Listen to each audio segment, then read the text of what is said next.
Bismillahirrahmanirrahim. Assalamualaikum warahmatullahi wabarakatuh. Al-Fatihah. A'udzu billahi minasy syaithanir rajim. Bismillahirrahmanirrahim. Alhamdulillahi rabbil alamin. Ar-Rahmanir Rahim. Maliki yaumiddin. إياك نعبد وإياك نستعين اهدنا الصراط المستقيم صراط الذين أنعمت عليهم غير المغضوب عليهم ولا الضالين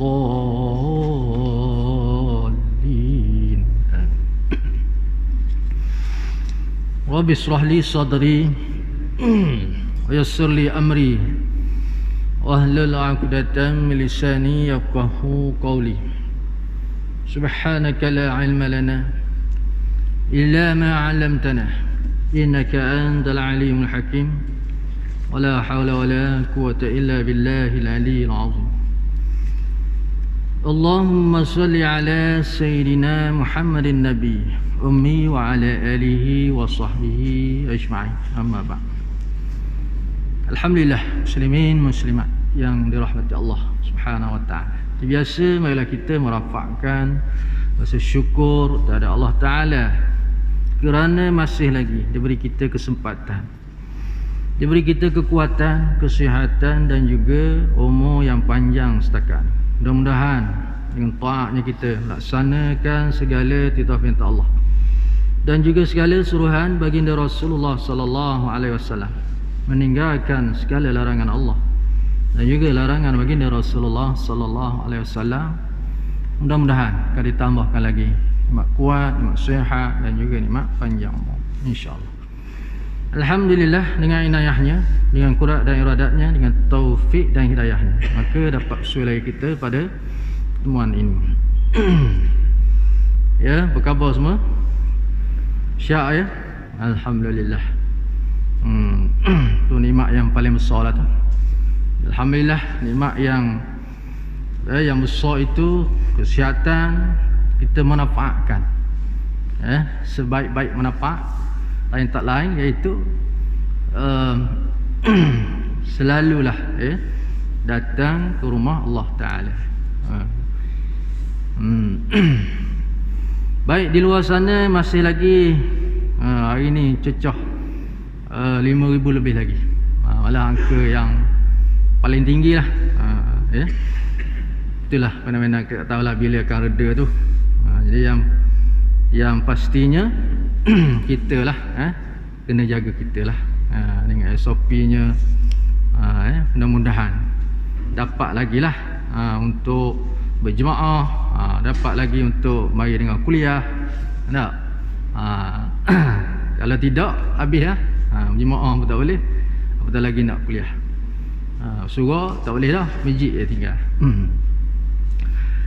Baik, kita sambung saja kitab kesempurnaan salat. Kita masih lagi bincangkan tentang wirid. Masih lagi wirid, iaitu wirid yang ke-20. Selepas kita berzikir, iaitu subhanallah 30 kali, alhamdulillah 30 kali, lepas tu Allahu Akbar 33 kali. Maka di sini dinyatakan yang ke-20 itu yang ini kita mengucapkan atau menyebut la ilaha illallah wahdahu la syarikalah lahul mulku wa lahul hamdu yuhyi wa yumit wa huwa ala kulli syai'in qadir. Artinya tiada Tuhan melainkan Allah yang Maha Esa. Dia tiada sekutu baginya. Kepadanya lah kerajaan pemerintah dan segala puji-pujian. Dia yang menghidupkan dan mematikan, dan dia amat berkuasa atas segala sesuatu. Maka ini adalah zikir atau wirid yang ke-20. Fadilatnya, Menurut hadis yang diriwayatkan oleh Abu Daud dan juga An-Nasa'i dari Abu Hurairah radhiyallahu anhu, yang bermaksud seseorang yang membaca tasbih sebanyak 33 kali. Tasbih iaitu subhanallah 33 kali. Kemudian tahmid sebanyak 33 kali dan membaca takbir sebanyak 33 kali selepas setiap kali mengerjakan solat, dan digenapkan 100 dengan bacaan di atas, maka Allah akan mengampunkan segala dosanya. Masya-Allah. Ya, tuan-tuan. Jadi inilah rahsia dia. Ya, ulama ambil letak selepas kita solat, kita berzikir yang dikatakan tasbih subhanallah subhanallah subhanallah 3 kali, tahmid alhamdulillah alhamdulillah alhamdulillah 3 kali, kemudian Allahu akbar Allahu akbar Allahu akbar 33 kali. Ini takbir, dan digenapkan 33 kali 3 99. Betul. Maka digenapkan dengan tadi la ilaha illallah wahdahu la syarikalah, lahul mulku wa lahul hamdu yuhyi wa yumiit wa huwa ala kulli syai'in qadir. Jadi kata menggenapkan dengan ucapan ini maka genaplah jadi 100. Maka kata Abu Hurairah tadi dalam hadis Abu Hurairah yang diriwayatkan oleh Abu Daud, An-Nasa'i dan juga Abu Hurairah, yang maksud tadi ya yang baca tasbih, yang baca tahmid, takbir sebanyak 99 kali dan berakhir dengan ucapan la ilaha illallah wa la syarikalah hingga akhirnya itu, maka diampunkan segala dosa-dosanya yang lepas, yang dahulu. Okey, maka ini disebut tuan-tuan, amalan ini biasanya ada dalam jamaah, mana solat berjemaah lah. Kalau nak agak sembahyang seorang, kita dah biasa dah sebut dah. Tak terbuat kita. Betul. Kalau ada orang istiqamah, dia boleh buat lepas setiap kali solat, terutamanya maghrib dengan subuh lah. Ulama kata hak ni yang lebih molek lah. Sebab dia kata zikir yang panjang lepas maghrib, lepas subuh. Walaupun waktu lain tu ringkaskan.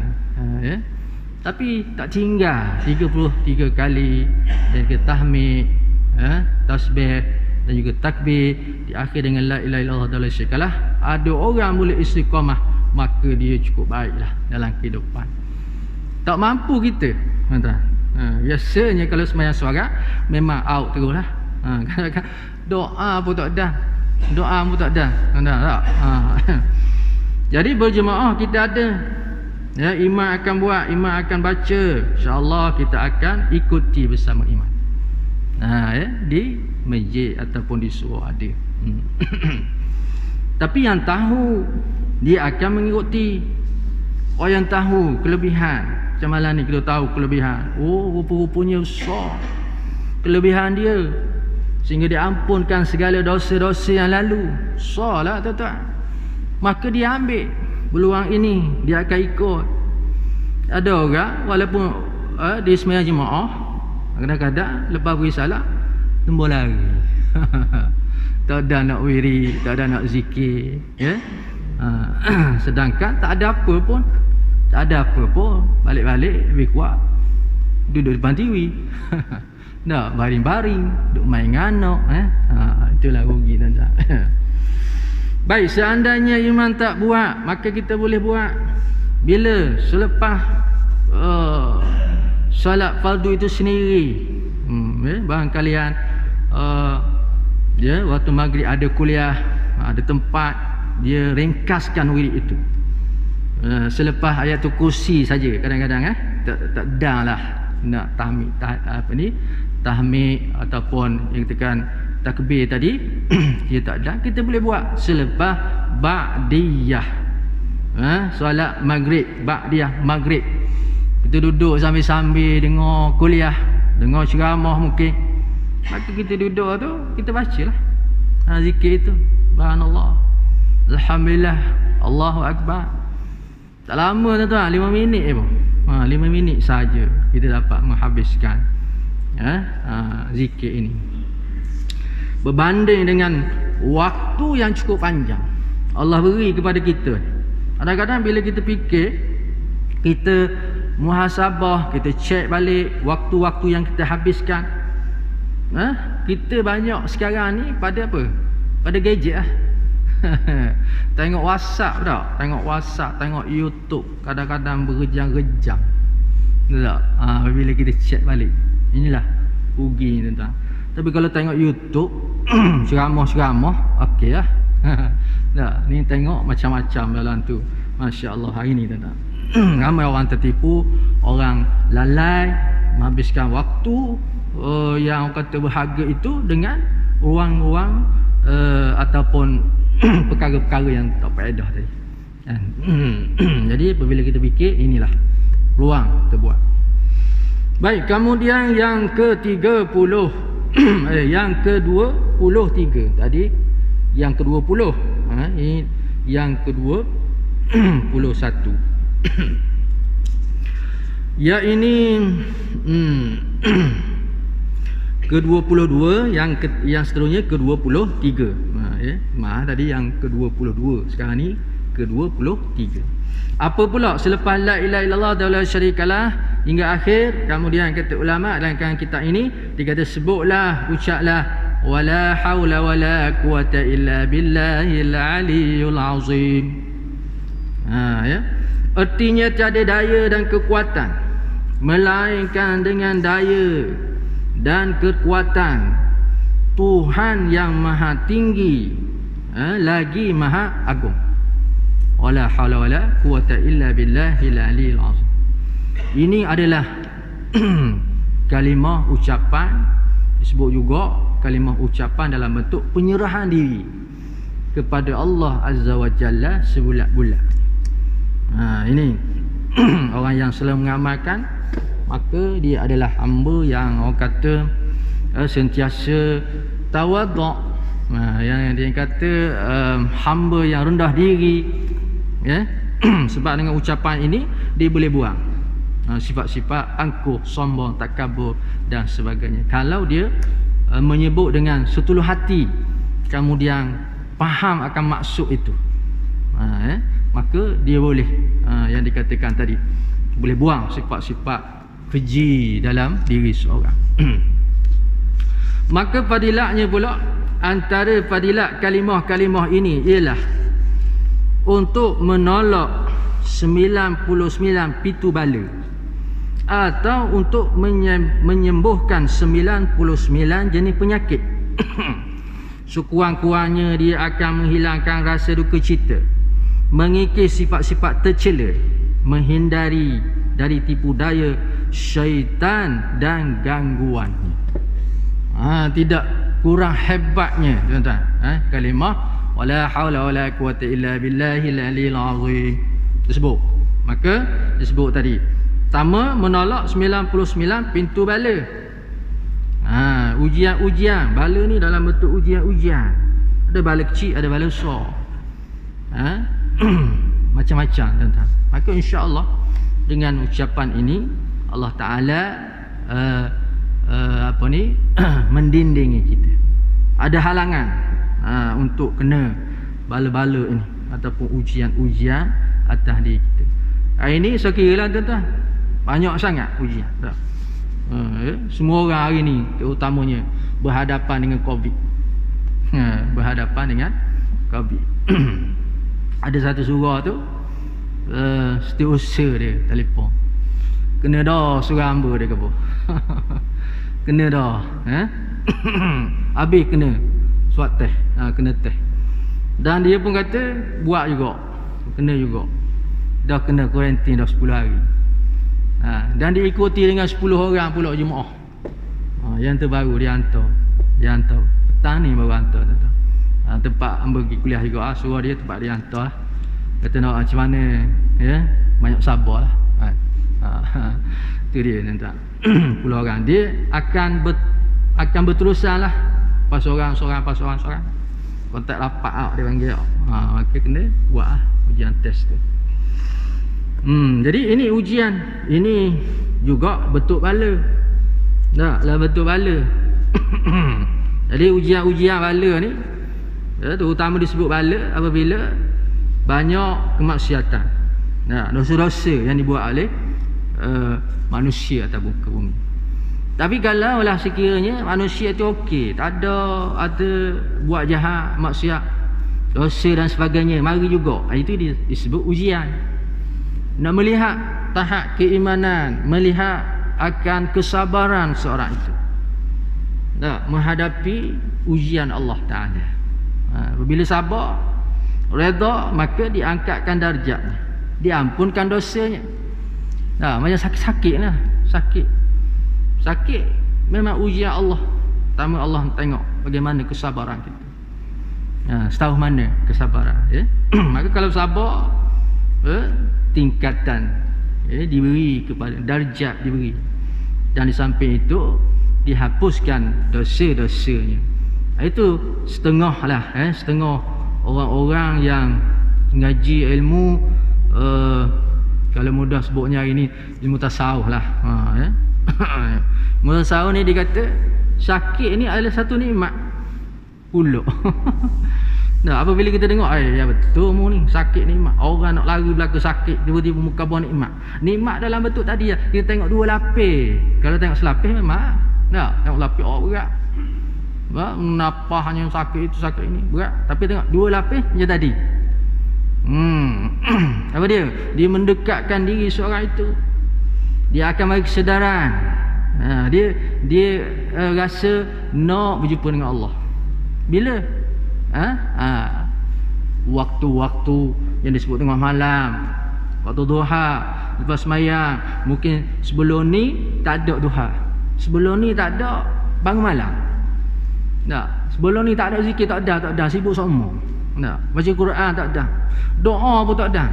Tiba-tiba dia uji sakit ni, ya Allah, ya Rab, ya Rab, ya Rab, itu ini. Ini dia kata nikmat tak?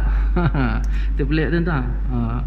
Orang macam ni lah. Tapi bagi orang biasa ni, dia tengok selapis memang berat. Baik, dia kata dia adalah ujian, nak tingkatkan akan keimanan kita, kemudian diampunkan dosa-dosa kita. Masya-Allah. Baik, yang keduanya dia kata untuk menyembuh 99 penyakit, jenis penyakit yang ada 99 jenis,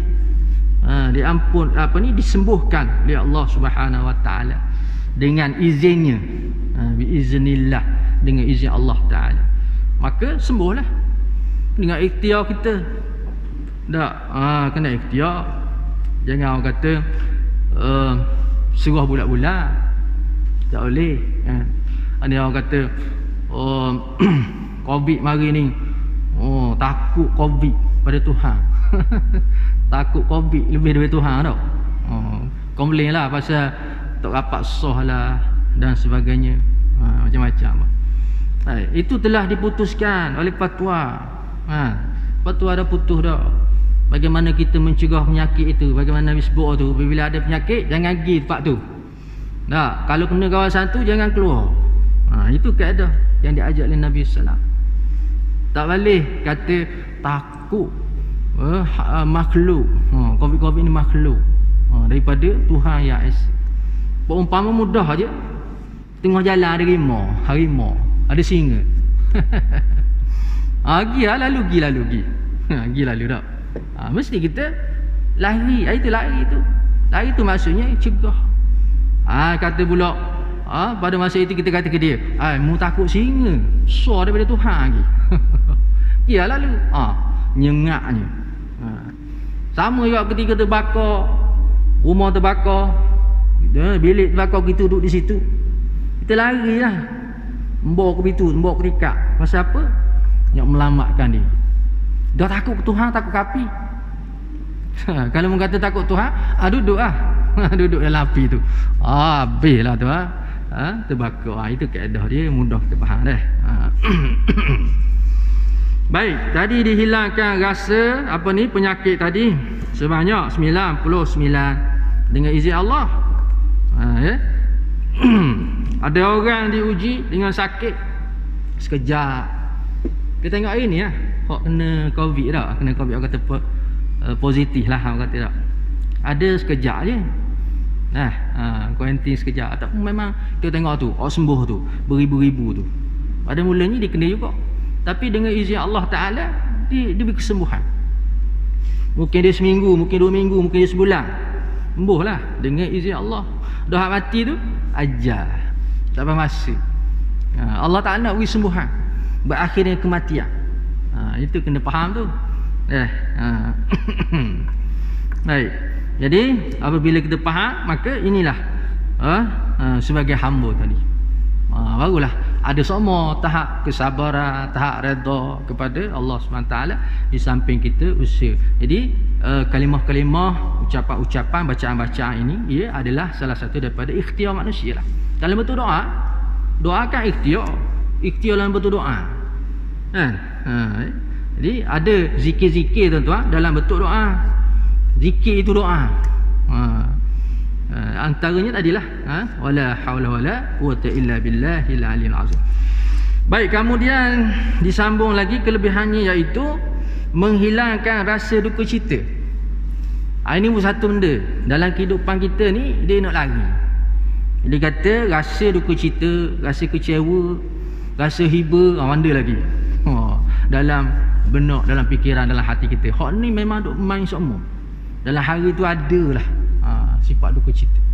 Pada sebut doa Allahumma inni a'udzubika minal hammi wal hazan. Doa yang Nabi suruh baca. Pertama sekali sebut, ya Allah, jauhkan diriku ni daripada sifat duka cita. Ni Nabi suruh ni baca doa ni. Ada perkara dalam doa itu. Maka insya-Allah duka cita itu datang daripada Allah, dan Allah jugalah yang mengeluarkan rasa duka cita itu. Samalah.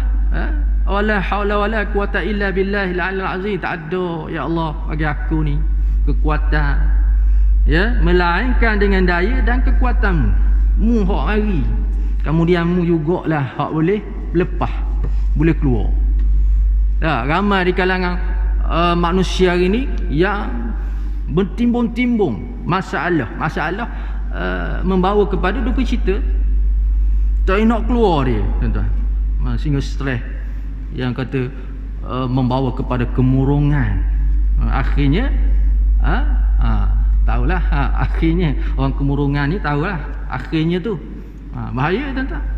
Ramai orang kemurungan sebab apa? Dia tak nak keluar daripada permasalahan, menimbulkan rasa duka cita yang amat kuat, rasa resah, gelisah dan sebagainya. Maka di sinilah perlu banyak menyebut wala haula wala quwata illa billah illa alil azim. Seruh pada Allah Taala. Dan seterusnya mengikis sifat-sifat tercela. Lama juga tersebut tadi. Sifat tercela kita boleh buang. Batu ulama kata ini ucapan, ini kalimah yang yang disebut tentang penyerahan diri kepada Allah SWT dengan rasa rendah diri, dengan rasa kerdilnya kita. Maka apabila rasa perasaan itu, tuan-tuan, automatik kita boleh buang rasa angkuh, sombong, takabur dan sebagainya. Jadi betul dikata mengikis sifat-sifat tercela. Dan seterusnya menghindari dari tipu daya syaitan dan juga gangguan. Ini hak satu lagi ni, yang dikatakan musuh-musuh daripada tipu daya syaitan yang kata hari ni tak nampak lah. Musuh yang nampak tu mudah. Hak tak nampak ni dalam bentuk gangguan-gangguan. Mungkin dalam erti kata sihir. Banyak lagi ni benda-benda macam ni berlaku lagi, tuan-tuan. Pasal pun zaman teknologi ni kecanggihan baik-baik dah, ada lagi hak buat kerja ni. Maka dengan ucapan ni insya-Allah Allah menghalang, melindungi kita daripada tipu daya syaitan dan gangguan. Baik tu sengah dalam kita disebut fikihnya disebut bismillahi tawakkaltu 'ala Allah. Wala haula wala quwata illa billah. Disebut dulu tu. Bismillahi tawakkaltu 'ala Allah ataupun hasbunallahu wa ni'mal wakil wala haula wala quwata illa billah. Ada kalangan ulama ada menyebut tentang apa kelebihan kalimah ini. Yang dikata bismillah tawakkaltu 'ala Allah wala haula wala quwata illa billahil aliyil azim yang kita bincang ni, maka dicukupkan kita. Baik rezekinya, baik apa-apa yang kita berhajat pada masa itu, dan dijauhkan perkara-perkara yang kita tidak ingini, termasuklah tipu daya syaitan, gangguan syaitan. Sehingga syaitan ni tuan-tuan apabila sebut bismillah tawakkaltu 'ala Allah wala haula wala quwata illa billahil aliyil azim, dikata selender ni dicabut pula gang dia. Dia kata mu sampai ganggu lah. Tak jenggeleng dah kita. Tak boleh buat benda lah. Dia serah diri bulat-bulat pada Tuhan dia, kepada Allah Azza wa Jalla. Allahu Rabbul Alamin. Allahu Rabbul Izzati. Katanya syaitan ni mesuarak geng-geng dia, maka kita berlepaslah dia. Tak boleh buat benda lah. Senang cerita tuan-tuan. Lepas tu hak ni boleh guna pakai selain daripada lepas mayat. Nak keluar rumah boleh sebut. Nak keluar rumah nak pergi jalan, kita baca hak ni. InsyaAllah rumah pun dijaga. InsyaAllah jauh pada perkara yang kita tak ingin. Kemudian yang ke-20, tadi 23 dah. Sekarang ke-24. Apa lagi? Zikir selepas mayat atau wirid tadi. Sambung lagi. Allahumma la mani'a lima a'taita wa la mu'tiya lima mana'ta wa la radda lima qadaita wa la yanfa'u zal jaddi mikal jadd. Ini wirid-wirid orang dulu ni tuan-tuan. Sekarang ni kita payah dah nak dengar. Orang lama kat sini ni dia boleh lagi tengiang-ngiang telinga. Duduk kampung-kampung tu. Hamba pun duduk kampung dulu memang duduk baca seumur. Orang-orang tua duduk tak tinggal ni. Allahumma lama ni alima a'taita wala hinggalah akhir. Ada seumur diselit tuan-tuan. Sebab hari ni kita banyak zikir wirid ringkas. Tak ada. Ni panjang sebenarnya ni. Berarti waktu maghrib lepas subuh. Biasa lah orang buat di kampung-kampung dulu. Baik. Kita tengok maksud dia dulu. Apa dia tuan-tuan? Ya Allah, tidak ada yang menegah jika engkau memberi kurnia. Maksud dia. Dan tidak ada yang dapat memberi kurnia jika engkau menegah. Tentang kurnia-kurnia Allah, pemberian-pemberian Allah Ta'ala. Dan apa bentuk? Kalau dikata tidak ada yang menegah jika engkau memberi kurnia, tak ada seorang pun boleh halang maksud dia. Kalau mu nak beri kepada orang tu, maka bolehlah dia. Tak ada seorang abuk pun. Kita tengoklah orang yang dapat kurnia tu. Baik kurnia dalam bentuk nikmat-nikmat duniawi. Mungkin pangkat, mungkin harta benda dan sebagainya. Itu Allah pilih. Allah yang milih dia. Ada yang boleh sekap? Tak boleh. Tapi ingat, ia benda sementara. Ada orang boleh lama sikit. Ada orang boleh sekejap. Boleh juga, tapi sekejap. Ada orang lama. Tapi lama-lama dia adalah kekal, tak juga. Sampai masa habis juga. Tu. Ini yang bentuk kurnia Allah Ta'ala. Dah boleh sekejap? Tak ada. Tak ada orang. Dan begitu juga tidak ada yang dapat memberi kurnia jika engkau menegah. Kalau dia cegah, maka tak dapat. Tak dapat. Ini semua hak Allah Ta'ala diberi pada. Namun kita ingat kemuliaan-kemuliaan dalam bentuk kurnia ni, harta, pangkat, darjah, tak semestinya orang yang dapat itu mulia di sisi Allah. Tak mestinya. Contoh apa dia? Firaun. Mudah kita bayang, kita faham tak Firaun. Allah beri tu macam-macam dia tu. Kelebihan Firaun ni diriwayat kata apa? Tak pernah sakit. Tak pernah sakit walaupun sema. Sesema tak pernah pun tuan-tuan. Itulah. Sehingga dia mengaku Tuhan. Ana rabbukumul a'la. Aku ni Tuhan tinggi. Tuhan yang tinggi. Nak kabur wagah sombongnya Firaun ni tuan-tuan. Itu bahaya. Sebab tu bila kita kaya tadi kabur sakit nikmat jadi kita lah. Satu jadi Firaun tu. Tak sakit tak, sihat sama. Ayah nak ingat Tuhan. Jangan kita tak, sihat sama. Ada kita ingat. Jangan. Tapi kalau sakit, kepala sakit sangat. Allah lalu. Gitu dia tuan-tuan. Baik. Mudah sangat kita tentang tadi apabila sakit, dia akan down, dia akan rasa rendah diri, dia rasa kerdil. Bila tak sakit, dijauh dengan Allah Ta'ala. Baik, sebab tu dia kata kunia-kunia dalam bentuk pangkat, darjat, kekayaan seseorang belum tentu mulia di sisi Allah Ta'ala. Belum tentu ya. Dan kemudian tidak ada yang dapat menolak terhadap apa yang telah engkau takdirkan. Sama juga dengan tadi takdir ni. Takdir sakit-sakit lah tuan-tuan. Takdir baik-baik lah. Takdir kaya-kaya. Takdir miskin-miskin. Ini tentang takdir. Jadi dikatakan qada Tuhan. Sebab qada Tuhan tulis tu. Ketika dalam perut lagi. Dengan ulama kata dalam perut lagi tulis tu. Bila ditiup roh tu, dalam perut ibu kita tu, malaikat dah tulis dah. Tanya Tuhan tentang umur dia, tentang rezeki dia. Semua itu masuk takdir-takdir lah tu. Dah tulis dah. Buat dia lemah pos dah tulis tuan-tuan. Dan tidak bermanfaat orang yang mempunyai kemuliaan daripada engkau oleh kemuliaannya itu. Sebut dah tadi. Akhirnya tu disebut kan. Ya? Tidak bermanfaat orang yang mempunyai kemuliaan daripada engkau oleh kemuliaannya itu. Maka dilihat yang disebut tadi, bukan semua yang mendapat anugerah dalam bentuk kurniaan di sisi Allah Ta'ala itu bukan semuanya mulia di sisi Allah. Tapi kalaulah Allah itu mulia, nak memuliakan dia dengan pangkat, dengan derajat, dengan macam-macam Allah beri, Allah Ta'ala, aku nak muliakan di sisi aku, maka mulia. Tak jadi masalah juga bagi Allah Ta'ala. Itu dia tuan-tuan.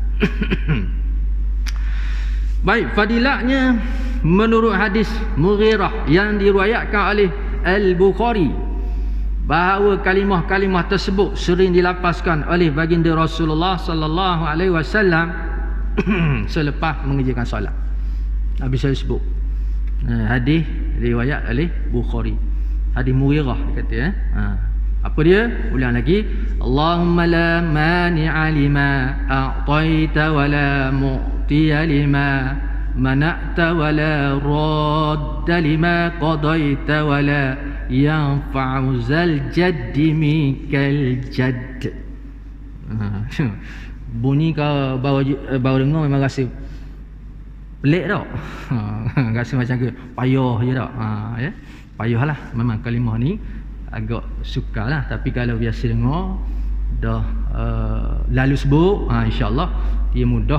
Mari lagu mana dia mudah. Dia nak selalu sebut Baik, kemudian yang ke-25. Apa dia? Selepas itu berselawat kepada Nabi sallallahu alaihi wasallam. Allahumma salli ala Muhammad. Allahumma salli ala sayyidina Muhammadin abdika wa rasulika nabi ummi wa ala alihi wa sahbihi wa sallim. Kullama dhakara adh-dhakirun wa ghafala an zikrika al-ghafilun wa sallim wa radiyallahu tabaraka wa ta'ala an sadatina ashabi sayyidina rasulillahi ajma'in. Ini saya baca juga. selawat Nabi SAW. Selawat ni panjang sikit lah. Artinya, ya Allah, kurniakanlah rahmat ke atas penghulu kami, Muhammad Rasulullah, iaitu hamba engkau dan pesuruh engkau, Nabi yang ummi, tidak tahu membaca dan menulis, lagi tidak pernah belajar dengan sesiapa pun, melainkan engkau lah yang mengajarnya dengan Alkitab dan juga Al-Hikmah. Ini dikata Al-Ummi. Ummi maknanya ya, tidak tahu baca dan tidak tahu menulis. Asalnya mengapa? Sebab Allah Ta'ala tidak mempengaruhi Nabi SAW daripada didikan daripada makhluk yang nama sesama manusia, kan? Kalau dah pandai dah baca, pandai dah nulis, super kita lah, dia kata tak. Tapi kalau mari asal tak tahu baca menulis, tiba-tiba tahu menulis, tahu baca dengan apa? Dengan ilmu yang diajar Allah Ta'ala. Apa gurunya? Malaikat Jibril alaihi salam. Ya, pertamanya pembelajaran pengajaran berlaku tu di dalam gua Hira. Tak? Ketika peristiwa Nabi SAW mendapat wahyu pertama tu. Itulah proses pembelajaran Nabi SAW yang diajar oleh Jibril tentang surah Al-Alaq tu, Iqra bismi rabbikal ladzi khalaq tu, yang 5 ayat tu, tuan-tuan. Bermula di situ. Jadi gurunya malaikat Jibril. Itu Nabi SAW. Adapun kalau belajar dengan tu guru ni, tiba-tiba dia angkat dari Rasul, Nabi, maka apa tikai, kan? Allah Ta'ala ni memang dia kaya, dia bijak, dia agung, tuan-tuan. Maka satu perkara yang kita lihat jauh jangkauan itu. Mengapa dikatakan ummi, tak tahu baca tak tulis? Di situ rahsia dia, tuan-tuan. Jangan kata, oi, tak tahu baca menulis, bodoh Nabi kita. Jangan. Jangan kata gitu. Ada orang kata bodoh Nabi Muhammad tu, tak tahu nulis tu baca. Jangan. Itu tafsir yang salah. Tafsir yang menyeweng tu salah. Ada orang di luar sana. Jadi dia angkat Nabi SAW dengan ilmu-ilmunya, ya, melainkan engkaulah yang mengajarnya dengan Alkitab dan juga Al-Hikmah. Kitab Al-Quran dan hikmah-hikmahnya daripada Al-Quran itu sendiri, terutamanya apabila ditanya oleh sahabat radhiyallahu anhum kepada Sayyidatina Aisyah radhiyallahu anha tentang akhlak Nabi sallallahu alaihi wasallam. Bagaimana Aisyah menjawab? Akhlak Rasulullah SAW iaitu Al-Quran.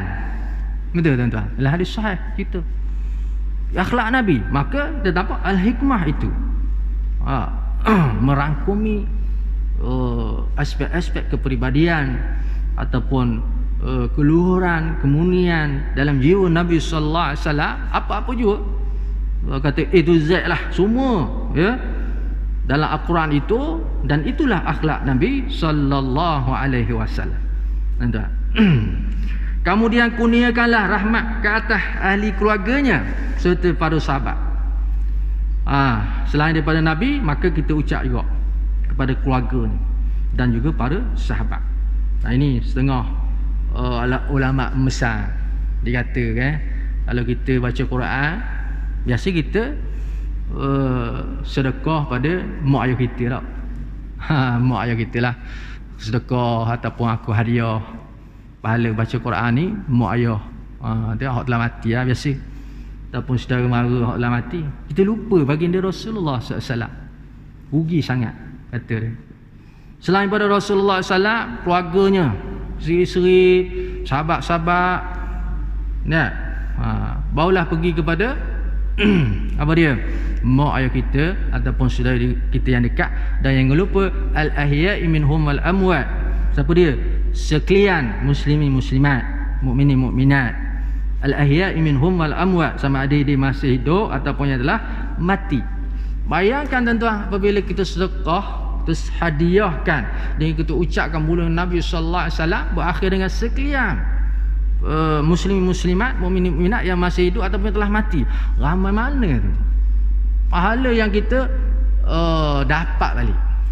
Sebab Nabi sebut dalam sebuah hadis bagaimana doa-doa yang baik akan diaminkan oleh para malaikat. Malah malaikat menyebut kebaikan-kebaikan yang kamu ucapkan itu kembali kepada kamu juga. Betul tak? Tapi dia sedekah, pahala sedekah itu besar dapat kepada mereka selamat itu. Maka selamat itu jugalah pahala yang kita dapat. Hebat tuan-tuan. Maka mulai malam ni baca Quran lupa Nabi SAW. Ya, jangan lupa ni. Yang besar jasanya, tak nak Allah. Keluarganya, sahabat dan seterusnya, orang tua kita lah, dan sekian muslimin muslimat. Wallah alam lah, betul dulu masuk waktu tu. InsyaAllah sambung lagi pada masa yang akan datang, insyaAllah. Mohon maaf silapan, kesaran, teguis dan sebagainya. Ada pun yang lemah itu kelemahan saya, yang baik itu sudah pasti datang pada Allah. Sudahi dengan tasbih, kafarah dan juga surah Al-As. Subhanallah Allahumma bihamdi, subhanakallahumma bihamdika, sudah la ilaha illa anta, astaghfiruka wa atubu ilaih. Bismillahirrahmanirrahim. Wal 'asri innal insana lafi khusr illa alladhina amanu wa 'amilus shalihat wa tawassaw bil haqqi wa tawassaw bis sabr. Assalamualaikum warahmatullahi wabarakatuh.